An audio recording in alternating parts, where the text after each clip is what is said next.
Dímelo mi gente, what up? It's your boy Gus from Gus Villa Jewelry, back with another Q&A Fridays where I answer your burning hot questions about jewelry. As always, I put up a post on Instagram. We also grab the questions from the comments down below. Today's episode is jam-packed. We got questions like how a tourbillon works, why we focus on Miami Cuban link chains, and if rope chains are easier to do as well. Also, if you're in the market for a Cuban link chain, any watches, custom pendants, custom rings, visit GusVillaJewelry.com. Without further ado, creep, hit me with that intro music.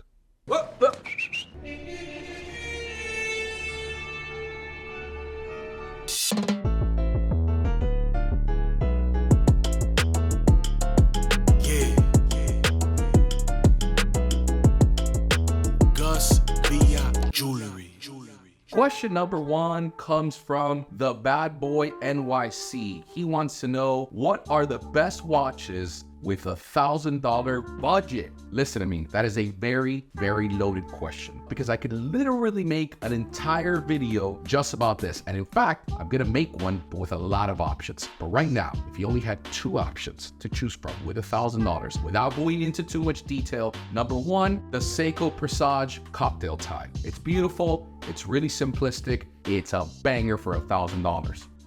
Number two, the Hamilton Khaki Field Mechanical. It's a classic watch, really nice big numbers. The configurations of the dials come in all sort of variations. They're beautiful. I happen to like it really on a NATO strap as well. And for $1,000, you are getting horology, history, and you're getting one of the best looking watches that you're gonna find in the market, regardless of price point. Go with those two. I'll get into some other watches later on, but for now, question number two. I'll be back. Question number two comes from that boy Joseph. He wants to know, how does a tourbillon work? All right, I'm not a watchmaker, so I can't tell you exactly the intricacies of how it works, but let me explain to you a little bit of the history.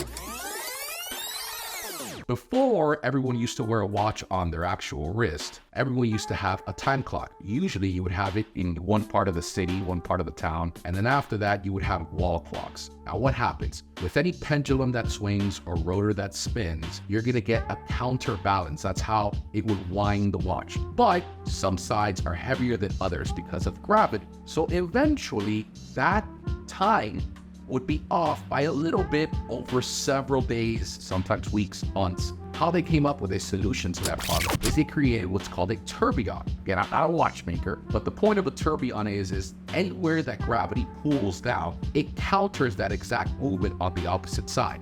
Sometimes you see these Jacob & Co. tourbillons that start moving in like almost like a globe type of figure, and they counterbalance each and every one of those movements that gravity pulls. It pulls the other way, and it reduces the amount of time that it's going to be off over a long period of time. Now, of course, we now know that tourbillons are 100% not a functional need to have basis on watches. Nowadays, because it's so incredibly difficult to pull off a complication like that, it's now to show prowess. It's to show horology within a brand. Only the top brands typically can pull off a tourbillon. They will make these tourbillons just to kind of show off. It's up there with, say, for instance, a minute repeater or a perpetual calendar that accounts for different leap years and things like that. A lot of times they have open heart tourbillons that expose the movement itself and the complication. You're probably not going to find one for under 50 grand for the watch. So if you're a novice, you don't even need it, but you're probably going to drop a big bag for one for sure.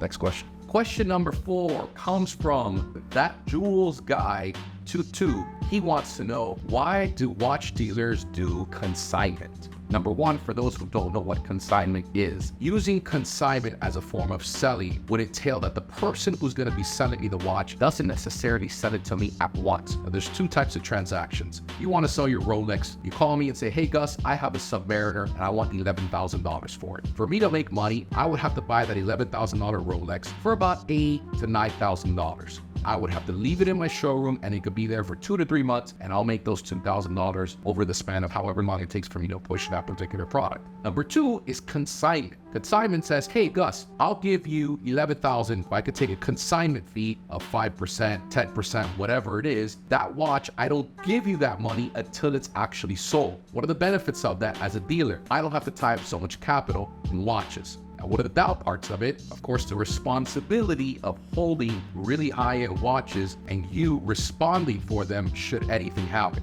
There's no secret out there. There was a big time dealer that recently got caught when people were sending their watches on consignment to him, and he was out there. He's now been caught by the FBI. He's actually been arrested. So consignment is a big risk as a consumer. However, you do get more bang for your buck. In other words, you're gonna get more money for that watch. Usually, I don't like to do consignment. I do it very, very rarely. I would rather purchase the watch because I know that it's my responsibility. However, there's nothing wrong with it. As long as you trust the dealer, consignment is a beautiful thing. You can get a lot more out of your watches. You get full retail for them sometimes with just a small fee, but you gotta trust the person that you're doing it with.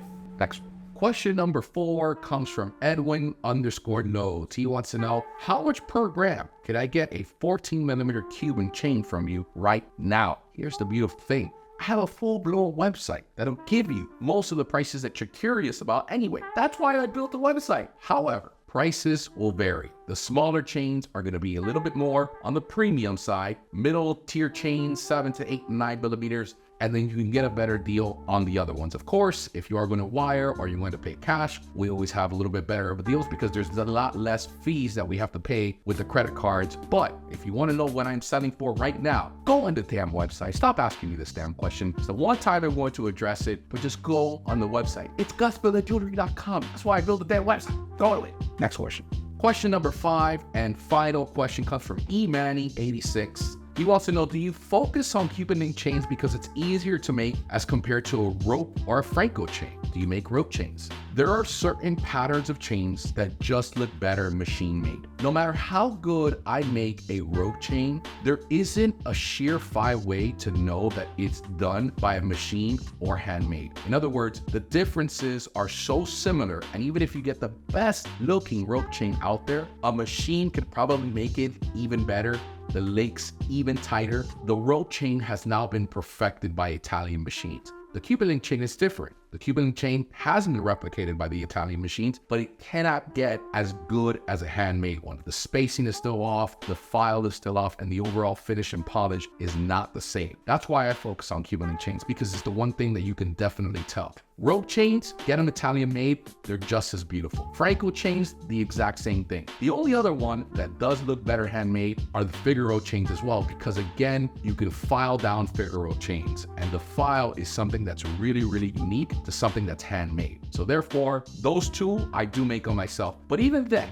I definitely don't knock Figaro chains that are Italian because I've seen some out there and they're really, really dope. Handmade Cuban link chains are just that about does it for another Q&A Fridays. Again, guys, I encourage you to subscribe to the channel. I've been noticing the analytics of my videos. 90% of you guys watch them, only 10% of you guys subscribe to them. Do me a favor, hit the subscribe button, hit the notification bell, and of course, as always, if you're interested in my Cuban link, chains in general, custom pendants, diamonds, and watches, reach out to us on our website. There's a phone number for you to call. I love you guys. I'll catch you guys in the next video. Holla at you.